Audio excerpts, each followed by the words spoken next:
Righto. Right then, bucko! So since left, we figured we'd postpone talking more about Maiden, probably do a third part, hopefully next week.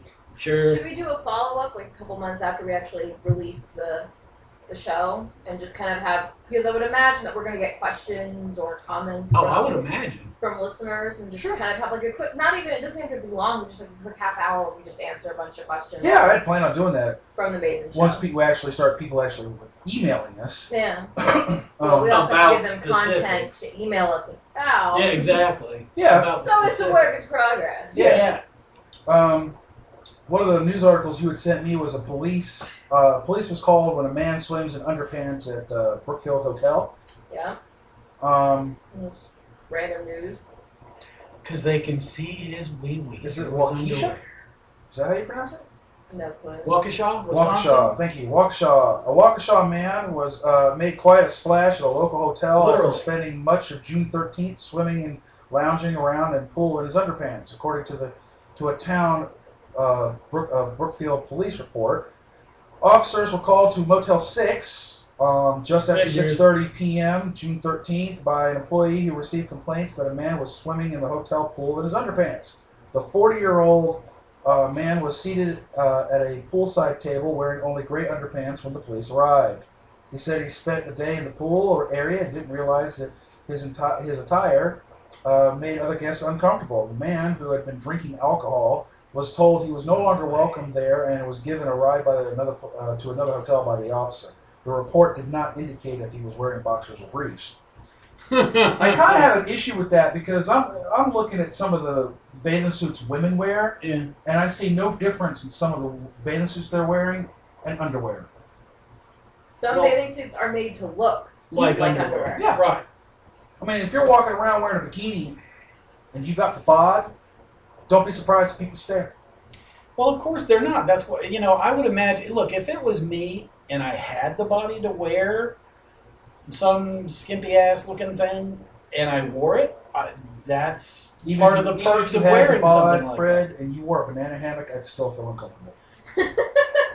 I'm just going there. That's as far as I'm going. I agree. What the fuck? I don't care if you were felt like Arnold Schwarzenegger. I just know. But I wouldn't be. But Arnold Schwarzenegger now or then? I wouldn't be wearing it for you. I'd be wearing it to attract the opposite sex, quite evidently. Unless, of course, I was attracting the same sex, would be something different. See, that's the other thing. I mean, even if I had the body for it, it wouldn't be so much. I would not have a problem with girls checking me out. I'm not homophobic, but I wouldn't want other people checking me out because it's led to people coming up to me and approaching me and propositioning me, and I'm like, it's bad enough I got to beat the chicks off with a baseball bat. Go away. So it's got nothing to do with it's a personal modesty thing. Yeah. Yeah. I mean, it's like, and personally speaking, I'd wear something that came down to here, came down to the knees, and because that was popular a few years ago. You'd wear the bathing suits that look like basketball shorts. Right. and exactly. But they were thicker, and that's that I feel totally comfortable in if I went to a pool at all. But I don't think I would abuse people's eyeballs with myself now anyway. Then again, if you want some abuse for your eyeballs, just go to fucking Walmart. Exactly. People at 2 o'clock in the morning. Yeah. But yeah, but I don't think it has anything to do with either sex. It's just an issue of,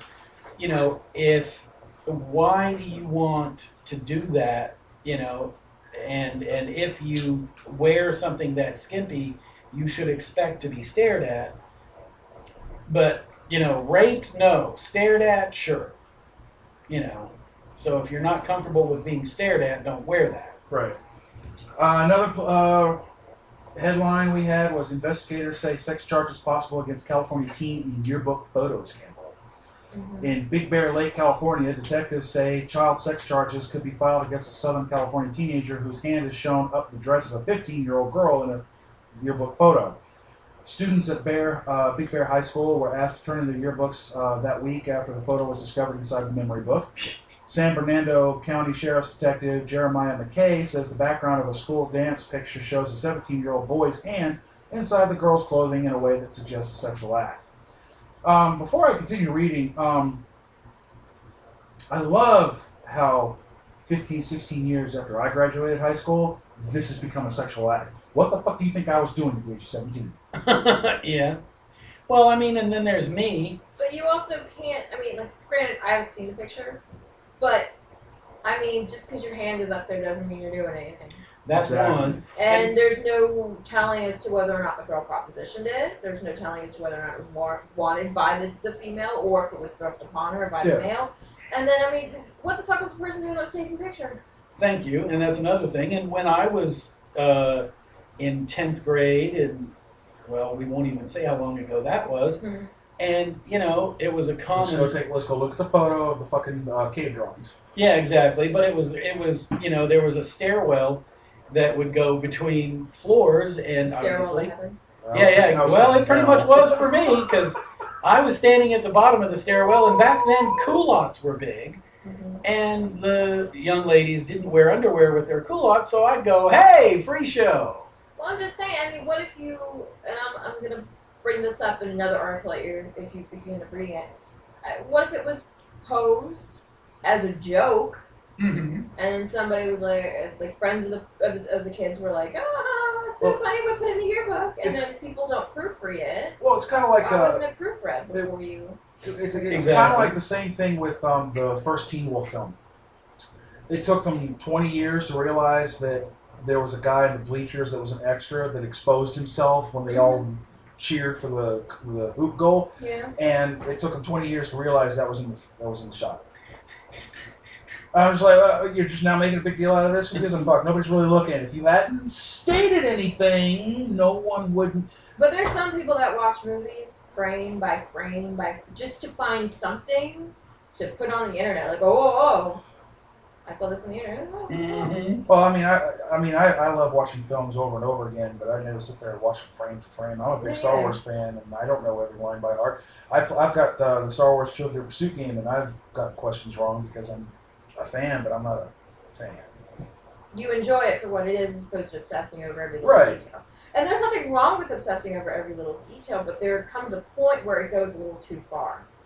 In my personal opinion. Well, it's like my wife would sit there, and if she had every Disney DVD, she used to have them on VHS, she put them in alphabetical order. Okay. You talked about my Netflix account. I have like a bunch of movies and whatever. Different. I put it in alphabetical order because I'm slightly dyslexic. So when I'm tired, I flip the letters and flip numbers. So I put it in alphabetical order so I can't. And I mean, like, you know, if the beginning of the title starts with the article B, they're all in the T section. I mean, that's because I have to be able to figure out what they are. That's different. You have an excuse. My wife is OCD. I am also OCD, so I'm not really using it as an excuse. I'm just saying it's not that. I guess maybe people don't. I guess people don't consider it. Like, it's one of those OCD things that people accept. Like, it's not like washing money. Yeah. It's just people consider it to be organized, but then again, you can make the same. It's the same argument of how far does organization go before it becomes OCD. Well, she was giving me shit about well, you put your CDs in a particular order. Well, yeah, in the order they were released. Because if I'm looking for a specific album and I can't think off the top of my head if it was released in '83 or '84, all I got to do is look. Okay, there it is. But I stack my CDs in the CD cases in how often I listen to the band. So Pink Floyd, Iron Maiden, and a couple others are way at the top, while the stuff I don't always listen to on a daily basis is towards the bottom. If I were to ask you where some of this stuff was exactly, could you tell me? Nope, couldn't tell you. Hell, I don't even know half of what I own in my home. Wow. Collectors. Yeah. I mean, I collected it because I liked it. I collected it because if I had known the toys that I had as a kid were going to be worth the amount of money they're worth now, I'd have asked for 2 as a child. And half of this is probably one aside. Yeah, and half of these may put my son through college. Yep. Maybe not. It all depends on the market. Collecting is they're fickle. Yep. There's another OCD. And here's another thing. I mean, if any little nick, scratch on the packaging. Oh yeah. No, makes a complete difference. Yeah. That's why I want to generally between 1 to 3 or 1 to 10 grand of a difference. Oh yeah. In some cases, I mean, it's... When I started collecting doubles of everything, I would make sure that I would have a pristine box, not because it's OCD, because I knew that I would get more money than if it was pristine. the better condition of the box. Oh yeah. And that's that's just smart. Because what was it? The best condition of the first appearance of Superman's in comic books, and it wasn't Superman #1. This is when Superman didn't have his own independent title. Mm-hmm. This was, I think, it was 1951 or 52. Yeah. It was still dog-eared. You knew somebody read it a lot. It still went for $2 million. Because that was originally sold for 5 cents. No. Now the first Superman where Lois and Superman were admitting they loved each other. I think it's called the Wedding Issue, the Wedding Edition. That sold for $10 million. Oh my god. Well, they just They just put Princess Diana's dress on auction. Yeah. In Canada. Yeah. And that went for ridiculous money. Yeah. Like, the only reason why it's ridiculous money is because she's dead. If she was still alive, it wouldn't be worth as much. Nope. It would be only worth to somebody, oh, she wore this dress. Well, yeah, she wore it for like half an hour. But she's dead. Yeah, but because this is where we went back to the art conversation, that most people become famous artists after they're dead because they no longer produce art.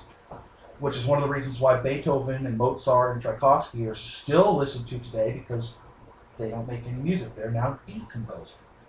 I see what you did there. Wait a minute.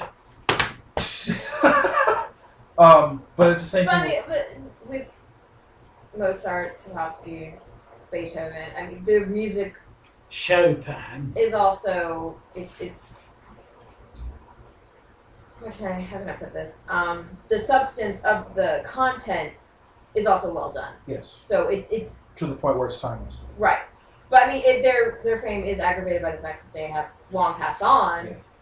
But they also made a quality product. Well, yeah, I mean, which people will argue about the original Superman comics as well. Such that, as far as some of the classical composers, you can take their music and put it in a current context, and it sounds wonderful, even when you do that. And that's when you know you have quality music. But it's also a sign of... Are they under free licensing? That's a good question. I'm not sure, because it depends on the composer who's conducting the composer. It depends on who's conducting, like the... I mean like the original... I'm sure it is. Okay. I'm just curious. Because I don't think there's anybody that's still alive or related to that. Would be an interesting thing to find out. I have homework somewhere. But it shows a sign of the times, because if you look at John Williams, who's given you some of the greatest musical modern pieces. He brought you the theme of Star Wars, Indiana Jones, Harry Potter. Danny Elfman. Huh? And Danny Elfman. Yeah, Danny Elfman. Well, I kind of look at Danny Elfman because he started out with what the fuck was the name of that '80s band? I don't know. He did the song. He did the Weird Science theme song.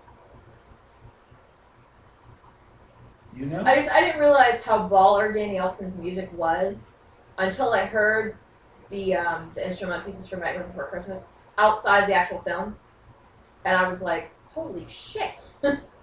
Like, it just kind of clicked that no, they can stand on their own, whereas a lot of contemporary soundtracks, instrumentals can't. Yeah, but you go back 500 years ago to when Beethoven was alive. They didn't have the technology we have now. Yeah. You know, he was actually banned in some countries because it made women horny. Yeah. And so he was already famous from what little traction that he had as far as publicity was concerned back then. And he was only known in Europe at the time until after his death. So did he ever go up to somebody and go, "Do I make you horny?" He was one of the grandmaster pimps when it came to music. Mm-hmm. The man had no problem getting laid. Oh, I'm quite sure. And, but yeah, you know, that's interesting. What is it? McKay told the Riverside Press Enterprise Monday that the investigation is complete and reports will be turned over to the district attorney's office for possible filing of charges. Most of the yearbooks were collected 838 student Big Bear school 70 miles east of LA. Most of the year. Yeah. Well, there's going to be some of kept them for posterity. Oh, and there's going to be that picture will be on the web if it's not already. I could probably look for it if I wanted to. Yep. But I'm not. Yeah. New Jersey physics professor arrested in New Mexico, accused of operating prostitution website. Yep.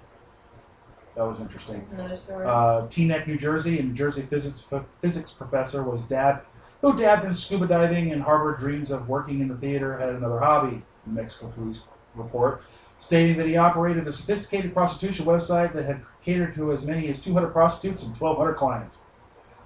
David Flowery, F-L-O-R-Y, 68, was arrested Sunday at a Starbucks. Apparently the cops needed their coffee at the same time. They went to get coffee and then they thought, well, let's arrest somebody over here. In Albuquerque, on 40 counts of promoting prostitution, the professor who has taught at Fairleigh Dickinson University since 1969 has a vacation home in Santa Fe. A specialist in elementary particle theory. Flory had also spent a decade in the school administration where, according to his website, he worked on human resource database systems and measuring academic productivity. That's a fancy way of saying prostitution. Skills that were evident from the three-tiered police police say he created for rating the privileges of Johns who used the prostitution service. Now, he's using it as an experiment. So, what was the name of the site? Does it say? I'm looking. I'm sure. Do we want to say that? Then? Oh, I'm sure it's down. No. We can always bleep that. I'm just saying. It doesn't say no, what the website is. I believe the article listed the name of the company, though. Here's one that I thought was interesting. Utah man accused of eating live baby rat. Yeah, what the fuck? Salt Lake City. There's several articles this week that were from Utah. A Utah man faces an animal cruelty charge after a Facebook video surfaced showing him eating what appeared to be a live baby rat. 31-year-old Andy Ray Harris of Toole, T-O-O-E-L-E? Yeah, Thule, I think. Was charged with a misdemeanor in April after authorities viewed the video. PETA reported it to the police. PETA says the organization received complaints about the video in March. The authorities say that they recognize the man in the videos as Harris from previous interactions with police. The video shows a man putting what appears to be a tiny hairless rat in his mouth, chewing it up and swallowing it.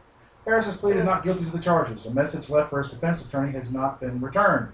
If it's animal cruelty, then why do people eat caviar? No, it's not. I'm just saying, if you're going to do something like eat a live baby rat, and then you'll kill cats. Why are you fucking reporting it? And why do you put it on the internet where you know somebody's going to find it recorded? He's watched one too many road trip movies. Somebody ate a rat. A live baby rat. It was tasty. Yeah. And videoed it and then put it on the internet and then was surprised and he was brought up on animal cruelty charges. Yeah. I think. You might want to warm those puppies up. He's probably watched one too many Ozzy Osbourne? clips from Ozzy Osbourne. Road Trip. Ozzy Osbourne. Ozzy Osbourne did bats. And they were fake bats. Yeah. Yeah, except the one that was thrown up on stage and he didn't realize was a real bat. Oh, yeah. Utah man updated Facebook status during standoff. This was also in Salt Lake City. Mm-hmm. Jason Valdez is no stranger to Utah police. His latest brush with the law, however, has made the most public. An armed Valdez, 36, held a woman hostage at a motel in a tense 16-hour overnight standoff with SWAT teams, all while finding time to keep his family and friends updated on Facebook. How nice. What I find interesting about this article is later on they say that people quote-unquote aided him during the standoff by putting quotes like, hey, there's police in the bushes or something like that. And these people it's actually being talked about there, you should be considered on obstructing justice charges. Exactly. They're accessories. But what I find kind of funny is, what if those people were just joking? Like, what if they had no idea where their police were, and they were just like, yo, there's a policeman in, that bush to the right, and they were right? Like, how much would that suck for them if they were just joking around? They shouldn't have been making the joke, but, nope. I mean, What if you didn't think he was serious? What if you thought he was just joking and you just made some stupid joke and then look at you, now you're being brought up on charges? I guess they won't joke like that again. What did you learn? Yeah, exactly. What did you learn? Mmm. But yeah, no, really, I mean, like, Facebook and it was, like, throughout the entire situation. Like, I think that's just hostage updates, like, police just tried to, to break in, and how dare they, and I shake my fist, and now we're starting all over, and, like, stupid shit. Like, really? Yeah. Why would you do that? And that's also leads to people that go, I hate my job, and they put that on their Facebook page, and then they wonder why they don't have one. Mm-hmm. Hello, dumbass. Personally, I think that shouldn't. It shouldn't. But it shouldn't affect your. I'm sorry. It's almost an invasion of privacy. What's the difference between me posting something on Facebook to tell my friends, I had a real bad day. It made me seriously think about my place at this job, and all of a sudden I'm dragged to the HR's office when our HR rep could swing by my house one day to go see a neighbor that I didn't know were friends, hear me through my open door yelling about how I'm pissed off what's going on at work. What's the difference? Nothing. Mm-hmm. It's just it bugs me that they can sit there and fire you based on your statuses that you post on Facebook. Well, what bothers me is how obsessive people are at reading other people's Facebooks. Yeah. That's not.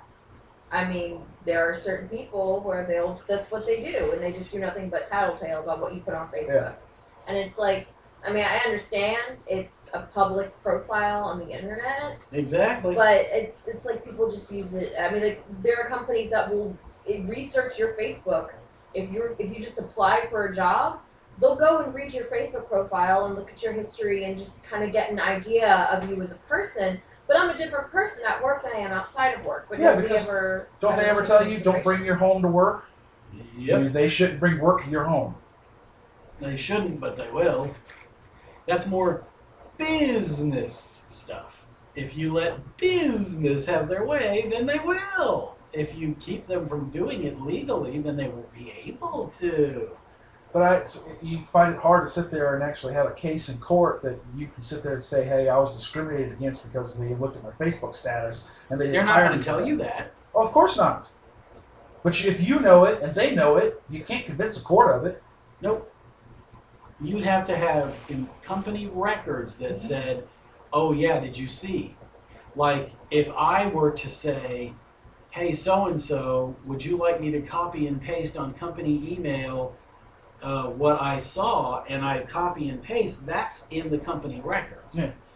But if I walk over to the CEO and I say, by the way, watch this, and I go to my Facebook page, click on friend so-and-so, and friend so-and-so has a rant against the company, and that person looks at it on their laptop, say, there's no company involvement there, And but I was also going through that training thing that they made us do about email and internet security, and I'm just going. It was but they took that way too. I'm sorry. Mm-hmm. I understand the risks of people hacking into the company or whatever, but they literally had the argument of if you go watch a kitten video on YouTube, the terrorists win.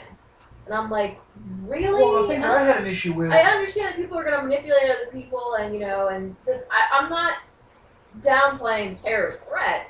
I'm just saying the way that they basically tried to scare you into don't go on the internet when you're at work.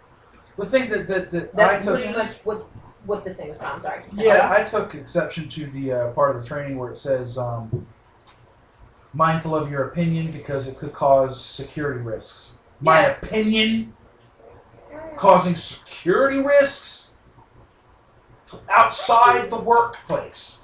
I'm like, fuck you. That's my opinion. Fuck you. Yeah. And well, if you go, it would not behoove this country if I ran for president. Every country has its hang up. Well, and this country does as well. I mean, this country, women make less than men, and apparently that's okay with the power structure of the country and the business community. Yes, but you know the difference between a woman and a man in the workforce? I can't wait to hear you talk about Kevin Spacey has a great line in Swimming with Sharks. It's a hell of a lot easier for a woman to sleep her way to the top than die. But not all women sleep to get to the top. Why should I as a woman who doesn't do that, have to suffer financially because other women can do it. Right. Or other women do it. Just because I can do something doesn't mean that I want to do something. True, I understand that, but first of all, not that I say that you specifically would do it, but you generally have that option, men don't. Sure. For example, if you came up... If it's a woman-run company, sure you do. I've seen women businesses run by women that have no problem showing as much massive cleavage as possible, and a guy cannot be uncomfortable with it. Well, generally, most guys won't. However, if a woman can come and show up, such as another coworker we used to work with, would get mad at you for looking. Well, my first boss at the company. That's what we're talking about. And I would always go, eyes. Yeah. I cannot do this because I'll. But she would purposely wear low cut shirts, and then if she caught you even peeking, no, it's not you're in the HR office. No, it's not the low cut. It's the 3 sizes too small. Whatever that would go on. Look, all I'm saying is, as a female hearing that story, I call her bitch. Yeah. I'm just saying, like, it's one thing to wear what you want, but you should anticipate what you're wearing is going to attract a certain attention. Right. And you should take that in consideration if you're entrapping males or whatever. And quit being such a cunt. True. Right. Wear a shirt that fits, goddammit. Dave Chappelle has a great line from one of his stand-ups, talking about women who wear very tight, very revealing clothing and getting upset with men make certain, advances or statements about the thing. He's like, you may not be a whore, but you're wearing a whore's uniform. Yeah. But if you look at all the cases that are filed for sexual harassment, 99% of them are filed by females. Well, that's probably because 99% of them are done by men. We've had this discussion with several workplaces.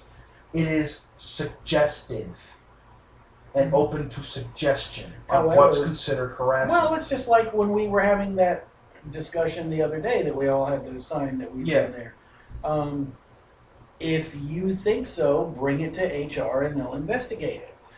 Because they have to. Right, by law. But if I said something to you that I knew you wouldn't be offended, and it wasn't such a big, offensive statement. What, you said my ass looked really good in these jeans, which of course it doesn't.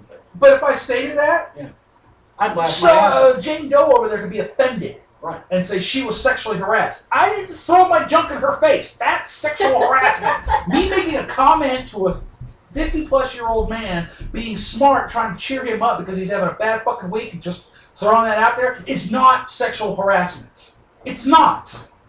If someone's going to be offended by that, they're taking themselves way too fucking seriously, and they need to grow the fuck up. We've talked about this last week, about how people take themselves way too seriously. With their religion, with themselves, with their politics. Forget the politics, forget the religion, strip it down to just the person themselves. Everybody, way too seriously.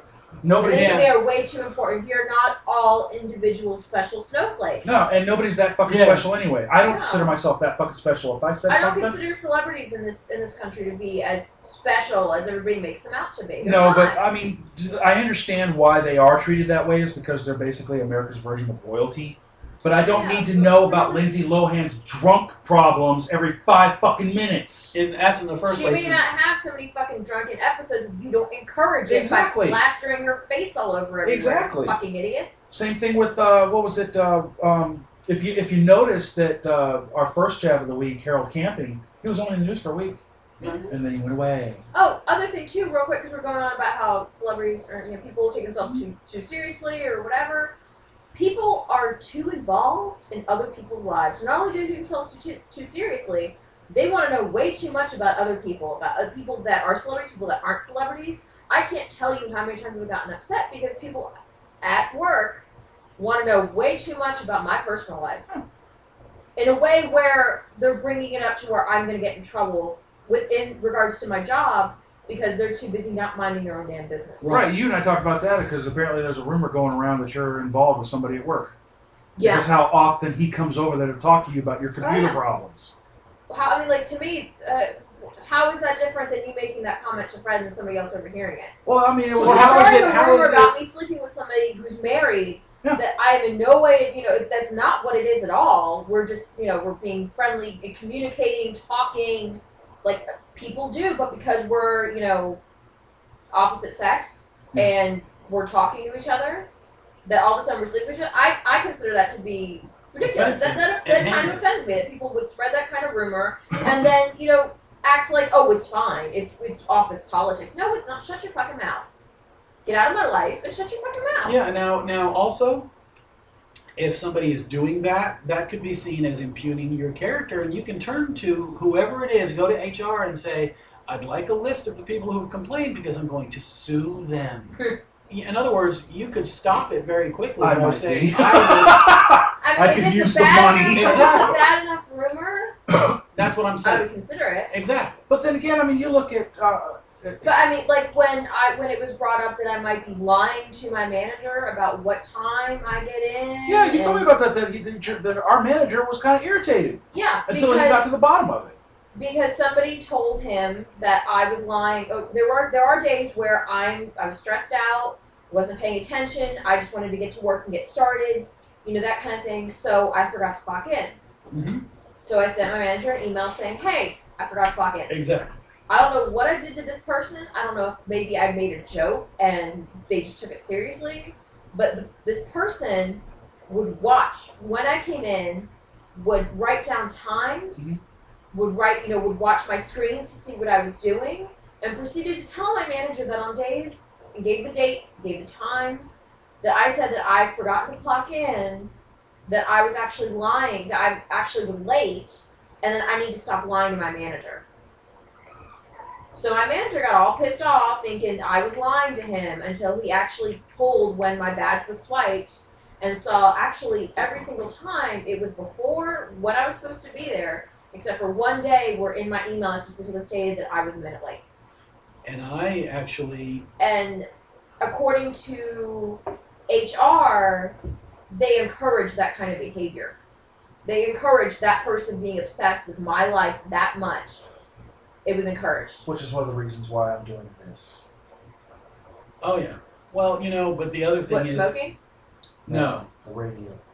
But the other thing is... Oh, yeah. Like the other day... That made me so... I can't tell you how mad I was. The other day, I was 5 minutes late because I was having a conversation that I really shouldn't have to have. But I got very animated and was in the break room, and I was very upset. And... I looked at the time and I said, nope, I'm going to finish this conversation. And it went 5 minutes later than I should have been back at my desk, at which point I sent a inter-office communication type device to, and I said, the reason I am 5 minutes late is because I'll give you exactly why. This is where I was, this is what I was doing, and this is why I was doing it. And I just wanted you to know, and you know, so that if you know anything is flying anywhere, you know exactly, and I'll tell you the truth. But what I also want to interject real quick is you apparently went into detail in this inter-office communication. I sure did. I don't feel like that's necessary. I feel like that's your personal. That's what you just want to do personally. Well, it's also my rapport with the person in question. Exactly. But what I want to say is there should be boundaries between my personal life and my work. Yep. If I say I have an appointment, I'm going to be late on this day, I shouldn't have to tell you in detail where I was. Right. I should just be able to say I had an appointment, and you should be able to be like, okay, let's work this out. Because you said it can't be rescheduled. Let's try and work something out as to how you can make up this time. Indeed. But I feel like there's too many places that now want to know too much about my and I don't feel comfortable. It's my personal life for a reason. And see, the thing is, that information was not requested of me. I chose to give it. In this particular case, you were being, I was being open proactive. and proactive, and that's fine. I'm just saying in general, aside from I agree with you that it should not I should be able to say I have an appointment, this Not upcoming only Friday, that, and I'm going to be late. Not only that, but if you have a situation where someone is spying on you that way, there again, if that persists, I would go after the person legally, and I don't care if HR encourages it or not. That's the problem. I can't go to HR with it because they encourage it. No, I mean, I don't care if they encourage it or not.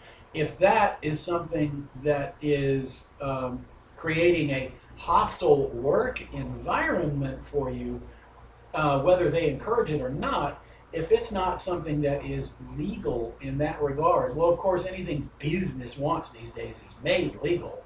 But if that is not at this point, you have every right to go, you know what? I'm going to have a lawyer contact you. But then, of course, if you do, that shortens your longevity at said place of employment. Because we're in a right-to-work state and they can fire me for why any I keep my mouth shut and not rock the boat with the Department of Social Services or my job until I'm done with both. Right, because you have a situation where you need a paycheck, and this, the whole right-to-work state is horseshit. It's a right to suck it up until you get fired and then forced to go find something else. Yeah. That's what North Carolina I hate that in the current situation, if we bring up any issues with, how we feel like certain aspects of the job is unfair, we're told that we should just be happy that we have a job and it's not taken seriously. To me, that's equally as criminal as just being like, oh, well, your shirt wasn't starched, so you were fired, which I actually know actually happened when the job market started going really bad. I was still in Greensboro, I was still in college, and one of the girls that I was in a dance troupe with, modern dance troupe, I have to specify, because if I just say that I'm a dancer, people think I'm stripping, and it's totally not the case. But it was modern dance. I was touring with them on North Carolina Dance Festival. Not that there's anything wrong with it. Makes me want to go out and buy a pole. But anyways, her boyfriend got fired because he worked at some, to-do company, and they had to wear suits every day. And he came in and they said, oh, well, your shirt isn't as starched as we would like it, so you're fired. How much flair do you have? And it wasn't like he could collect unemployment because he was fired. Well, I will tell you that I think it's bullshit. I'll tell you that I am fortunate in, well, really now, all three of my vocations, as it were, because, three of them, I'm pretty much in a situation where they go, you're good at this, we'll let you do this. You're good at doing what you do, here, we'll put you in this situation and let you do it. Luckily for me, that's where I am. If it weren't for that, that would be a different story. But because, I think in business today, like as customers, current customers, we're not served properly. If you're a brand new customer, you get all kinds of whiz-bangs to sign up and then they forget about it. So anyway, that's my spiel. But yeah, no, generally speaking, companies don't have to be nice to you. They can just whiz on you and throw you out the window if they want to. And they can do it perfectly legally. And they can even lie to do so.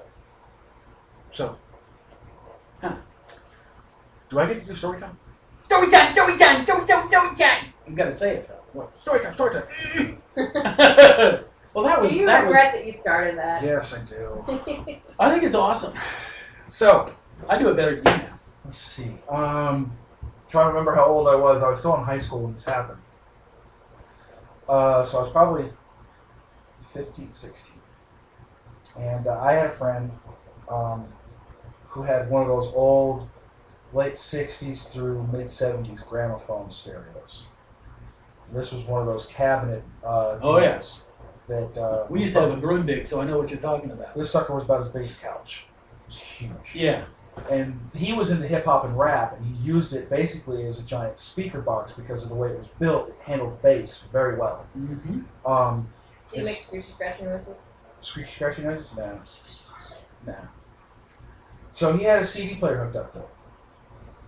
So I was helping him move to this new house, and this friend of mine, we're not friends anymore, but at the time, he was into ghost stories and believed in ghosts and paranormal activity, and to the point of weird shit would be afoot and he would swear up and down it was a ghost even though he didn't remember putting the car keys somewhere else. That kind of thing. Okay.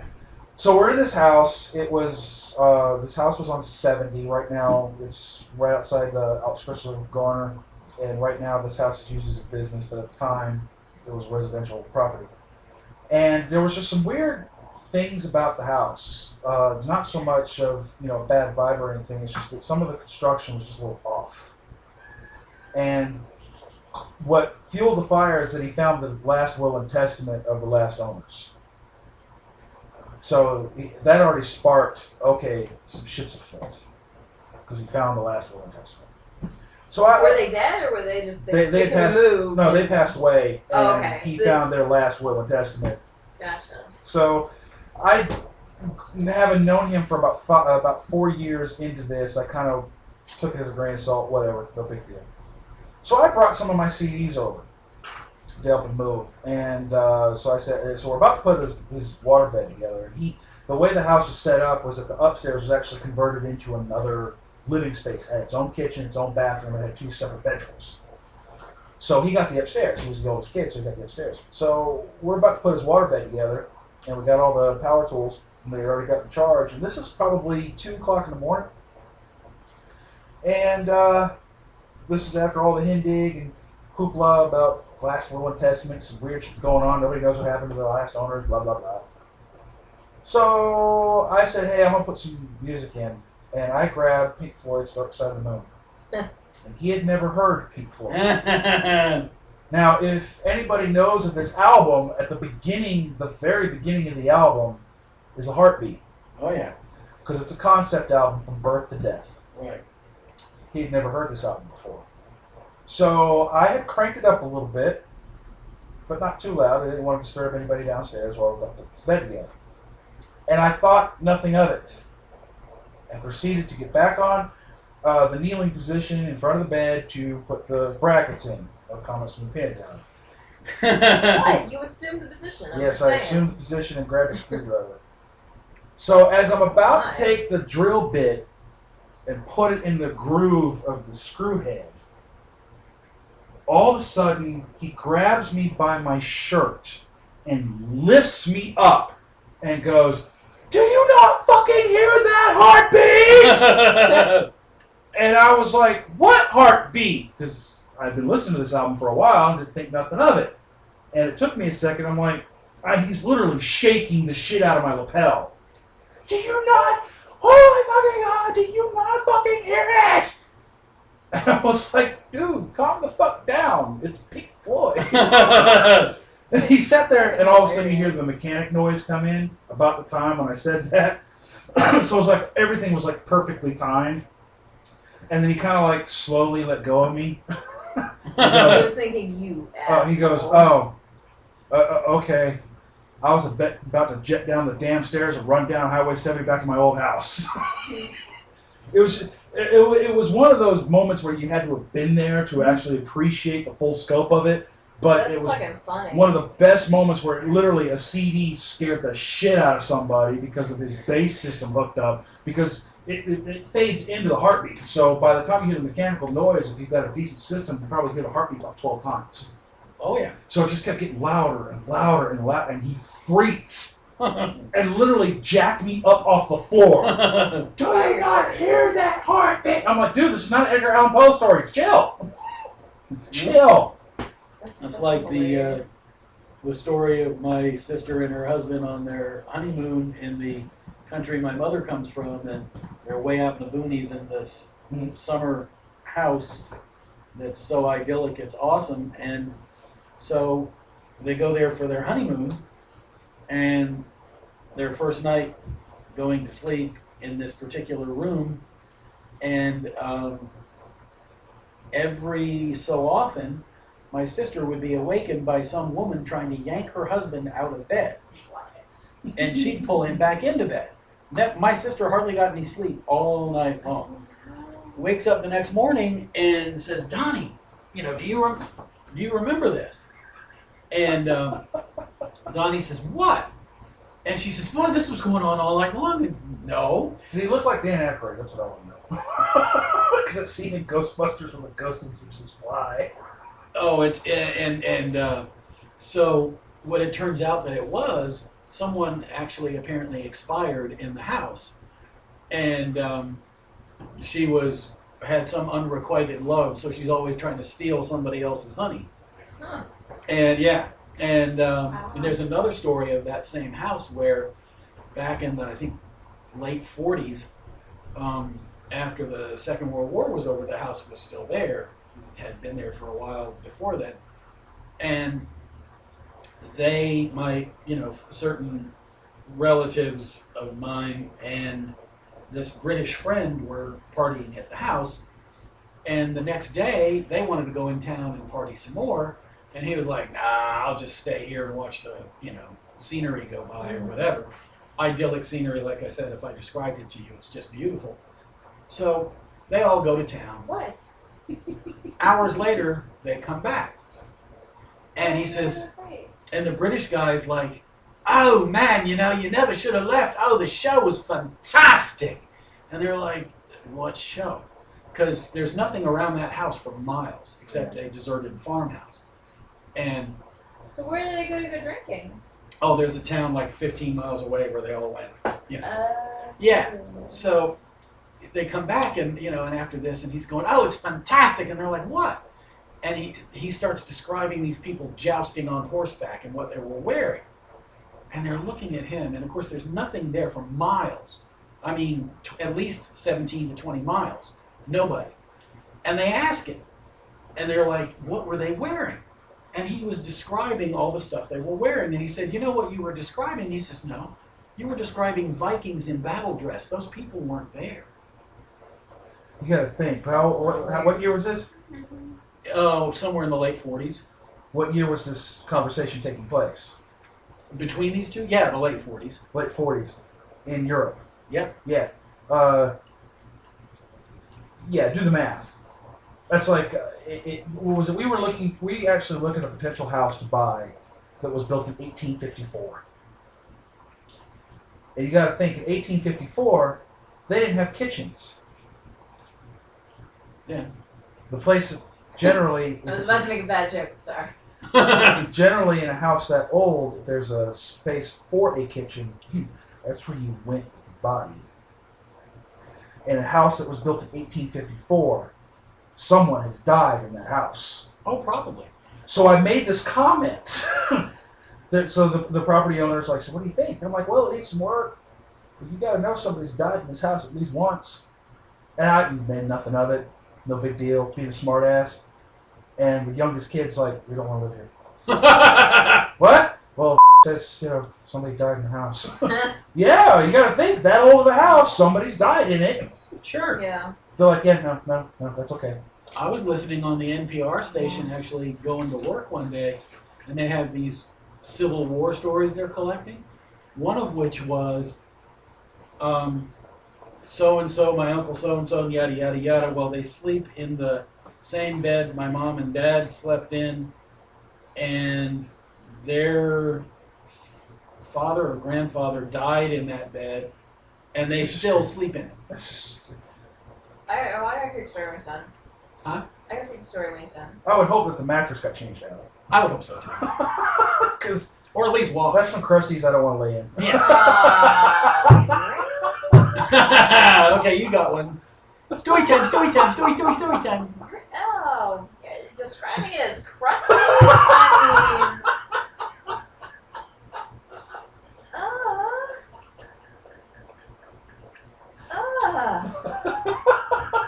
mean, at least you didn't say like moldy crusty or something. No. I mean, just, wow. Exposure to the air, it dries up. Especially after 60 years. All right, what you got? I'm sure that there was vintage crusties. Yeah. Somewhere in that house. Here could have been brothers and sisters.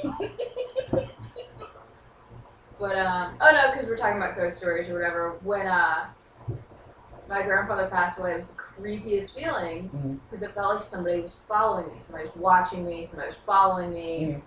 I didn't know who or what it was until I told my mom. I'm like, I feel like somebody's following me. I mean, like, I was little. I wasn't little. I was younger. I was 12, 13 at the time. Okay. Shut your mouth. Don't need your back sass right now. But no, and I told my mom about it, and she's like, well, maybe I didn't know what to think of it. I didn't know what it was. And she was like, well, maybe it's just your grandfather. I was like, my grandfather stalking me from the grave. Well, I was... Just makes it even more creepy. Well, no, I mean, it stopped after I acknowledged, like, oh, maybe it is my grandfather who's saying goodbye or whatever, because apparently, due to previous complications that my mother had with trying to conceive, he kind of was like, when she became pregnant with me, he was kind of like, do you really want to do this? Maybe you should, make a different decision as to going through with this. And then I was born, and he was apparently very happy and very, loving and that kind of thing. And I was also the first female grandchild. So, I mean, me and him were kind of close in that regard. I mean, like, it got difficult when we moved to down here, because we moved from, from Levittown, Pennsylvania, being one state over to, 4 or 5 states down. Right. But, I mean, we still went up twice a year and got to see him and everything and we'd stay in his house or whatever. But it was so weird after he passed away that's my only ghost story. Other than the weird, thing that I was telling you about with Book of Blood. Yeah. Well, the thing that I'm more creeped out more than ghost stories or things that happen with people who have died is that it always freaked me out watching babies stare at nothing. What the fuck are you looking at? And cats are just, what the fuck are you looking at? It's creeping me out. You're staring at something that could potentially be there. Yeah. And because you're innocent, you might see something I don't. Yeah. Right. What the fuck is going on? It would freak me the fuck out. My daughter, and just stare at a corner, and I would look. What the fuck? There's no dot, there's no dust, there's no cobweb, there's no shadow, there's nothing there but the fucking paint. And I'm going, you're creeping me out. What the fuck are you looking at? I don't know if I've told it in this particular environment, but when I first started coming down here to visit you-know-who, Killa D, and it was really odd because we had a stereo of this $3,000 Onkyo stereo with a 6 CD changer. This is back in the mid-90s when that sort of thing still existed. Ships the line too, back in the 1990s. Oh yeah, and I mean, Serwin Vega speakers that would just blow the roof off the house. And so anyway, something like Marilyn Manson was playing, and I wasn't too interested in Mr. Manson at the time. So I was walking toward, and the setup the setup of the house where the TV is. Well, that's where I was walking toward, and where the dining room table is. Yeah. So dining room table is to my left. I'm walking toward the stereo, which is about there, and I get about here, and what was playing on the stereo starts playing backwards. So and Killa D was over at the dining room table, so I backed up a couple of steps so I could see her, and I was going to go, hey, honey, that's kind of weird. And when I backed up, it played forwards. And I looked at her, and I went like this, and I went 2 steps, and it played backwards again. And I said, okay, well, I'm going to just have a little fun. Boom, boom. It's backwards, a remix forward. version. Yeah, and it was like the rap version because it kept playing backwards and forwards and backwards and forwards. Fucking weird. Yeah, so then other things happened, like the TV would turn on and off by itself. So would the boom box that wasn't even connected to any electrical outlet. Now, see, that would make me go, what the fuck? Out. Well, it's not plugged up, there's no batteries, and it starts playing. Right. Yeah. The power of Christ compels you. The power of Christ compels you. Look, I'm an 80s child. I watched Poltergeist as a child. I can't handle the snow scene on the TV. Like, look, this is how bad it is. The TV that I have currently, when I turn off the Wii system, it will literally have 1.5 seconds of that little snow. Mm-hmm. I didn't know that it was 1.5 seconds. I turned off the TV so fast the first 10 times that I didn't even realize. I thought it was like continuous, and I was just like, because I live by myself. I ain't gonna be around. No, I see, you were disturbed by the television scene. I was disturbed by the tree scene. Well, the tree scene. I was sure. I think one of the reasons, besides the fact that I think maybe possibly the reason why tequila makes me vomit is because of the scene with the worm. Well, I'm just saying. I was little when I saw that movie. The other thing you guys would have freaked out about when I was at home. I'm more comfortable with the tequila with the scorpion in it than I am with the tequila with the worm. Okay. I was at home by myself, same house, and minding my own business, and I'd hear nobody's in the house but me. I would sometimes come home. The microwave? Huh? No. Nope. The oven? Nope. I would sometimes come home to the house right before a thunderstorm would start. I'd open the door and I'd hear, "Watch out!" That would scare the fucking piss out of me. But you know what? And all that stuff stopped when I made my peace with the departed, who's doing all of that. Mm-hmm. Who's, and I think I've told you who it is, but I don't hear it anymore. And I used to hear it all the time. But I got to the point where I said, you know, you did all right. You're all right in my book. Don't worry about it. And from that point on, I haven't heard squat. I think it makes a difference if you know who the entity that's. I mean, if you didn't know, I mean, and somebody's saying, different. "Watch out!" What the fuck am I supposed to do with that? But if you know it's that specific person, you're like, "Oh, well, I know that you just have my best interest." Exactly. Thank you very much for telling me. Exactly, and that's kind of what I ended up doing, which is what made it go away. Mm-hmm. You know, and there was another, like we lived in India at the time, and this is another situation. And my dad and I had been body surfing in Cape Comorin all day, the southern tip of India, and there's this hotel there, old hotel. And if I told you, like, we were walking up the steps to our room, and there's these huge toxalot and huge bugs. Yeah. So, but they have these mosquito nets, so you don't get bothered by them at night while you're sleeping. Mosquito nets surround the bed. I mean, so they can't get in, and you just get zipped in, right? Yeah, so I think it'd still be like, perching on the outside, like, hey, what's up? I see you sleeping in there. Yeah, but I was only 10 then, so I didn't know about any of that. And I couldn't go to sleep because I was so excited about having all that fun that day with my dad. And I'm sitting there, trying to go to sleep, and all of a sudden, the door opens to my room, and these Navy uniformed people start filing in, looking at me, looking at each other, nodding, and walking out. And some of them had the CB hats on, and some of them had sailor hats on. And the only reason I knew that there was something really odd about these people, other than what were they doing in my room, was, other than the uniforms and the hats, there was a place for their head, and you could see an outline, but that was it. Right. And so I was watching a whole bunch of people walking in and out all night long. And I told my mom the next morning, and she said, "Oh, you just had too much seawater that day." Well, the Cape there where we were is a place where a lot of shipwrecks happen. So there were a lot of expired people, and that's who was coming in and out of my room. Yeah. I'll tell this story just because you mentioned something. It's similar along those lines. So I'm a teenager, must have been at least, 15, 16. Yeah. And I'm laying in my bed, I'm sleeping, and this is when I had the door to my closet open. And I don't know why. For some odd reason, closets freak me out. Close the door. Closets and mirrors when it's night creep me out. I don't know why. It's just a weird creep. Maybe because I look like I'm a demon in the mirrors in the dark. I don't know. But so I had my closet door open. And I'm in that weird space between asleep and awake. So I'm not quite asleep, but I'm also not quite awake.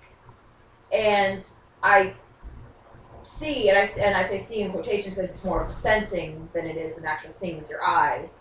A line of people, it starts from my closet, and it goes through my room, and it goes out my door, and it goes down the hall, and it's just a line of people. There's people standing in a line, and every now and then the line progresses and they move.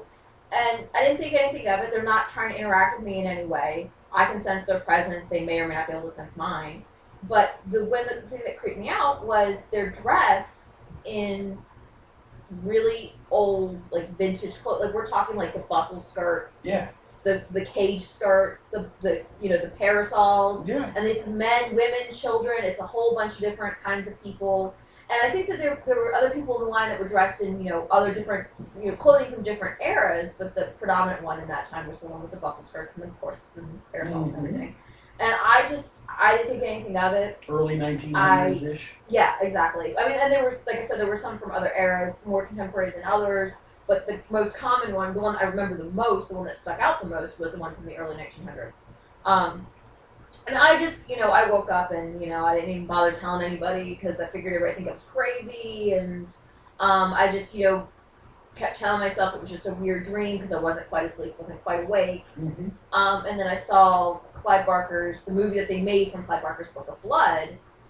And I see those lines and I see the thing of the film is when you become a spirit, when you die, you're just in this different realm, but all you're doing is just walking in lines, and you're just walking along, and sometimes it intersects with our world, the living world, And oftentimes, and in this movie, it was through a closet, and it was people in a line just kind of walking around wherever. Wow. There was twisted shit, but when I saw that, I was like, that's fucking freaky. Because that's what I saw. Because that's pretty much what I saw when I was a teenager. So that was really weird. Yeah. And now I was like, oh. It's, what's interesting is, I think that when you say things like that, a lot of people who haven't seen it don't think you're rational, but there are a lot of totally rational people who can tell you they've seen completely irrational things.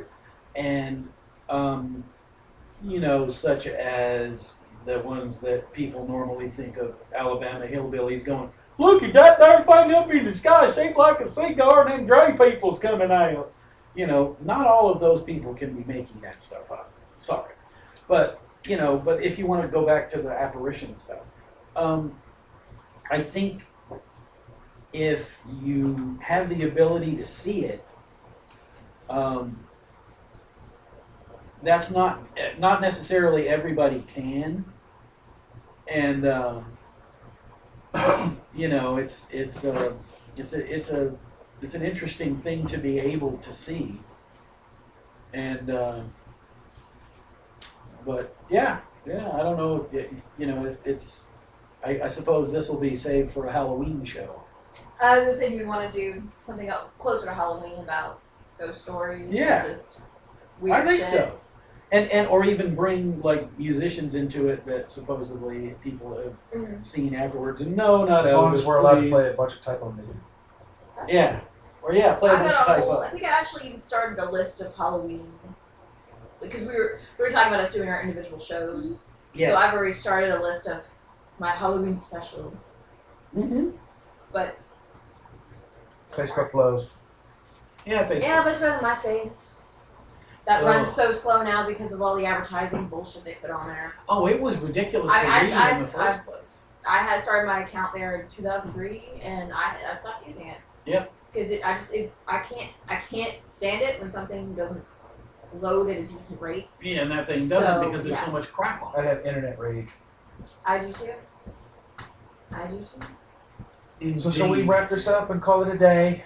Yes, I don't want to. All right, well, it's another edition of Four Fingers Deep on Backdoor Radio. And for a while, it was actually a full fist, and then it just got all winky. Yeah. Like a bad that's well, that's because Nameless didn't have the stamina for it. Well, then Giselle got to talk more, which is always cool. Good night, Calvi, wherever you are. Probably at a pub.